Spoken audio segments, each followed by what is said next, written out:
လေးမင်္ဂလာပါဒီနေ့ကတော့နာနာပြောချင်တာလေးတစ်ခုကနာနာကိုနာနာရဲ့ character လေးပေါ့နော်အိမ်မီတော်သောကိုချစ်ပေးကြတဲ့ပရိသတ်တွေတူတူတယောက်စီတိုင်းကျေးဇူးအများကြီးတင်ပါတယ်နာနာ comment တွေလည်းဖတ်ပြတယ်ပေါ့နော်နာနာတော့ဟိုတကယ်ဟိုဘယ်လိုပြောမလဲအိမ်မက်တစ်ခုအကောင့်ထဲပေါ်လာတော့ပဲဟို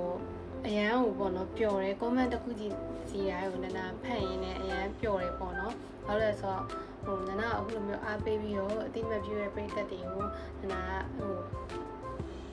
ပြောရရင်တော့ကိုစူးစမ်းထားတဲ့အရာတစ်ခုလေးပေါ့နော်အဲ့လိုရှားထင်သွားတယ်ပရိသတ်တွေမြင်သွားတယ်ဖြစ်တဲ့အတွက်ကြောင့်အရန်လည်းပျော်တယ်နာနာ TikTok မှာဗီဒီယိုလေးတင်ပြီးွားရင်မအားနဲ့ထွက်သွားလိုက်ပြီးတော့လို့ရှိရင်တဖြည်းဖြည်းချင်း comment လေးဖတ်လိုက် reply လေးပြန်ပြီးအဲ့လိုမျိုးလေးတော့နာနာလုပ်ပြီးရပေါ့နော်ဘာလို့လဲဆိုတော့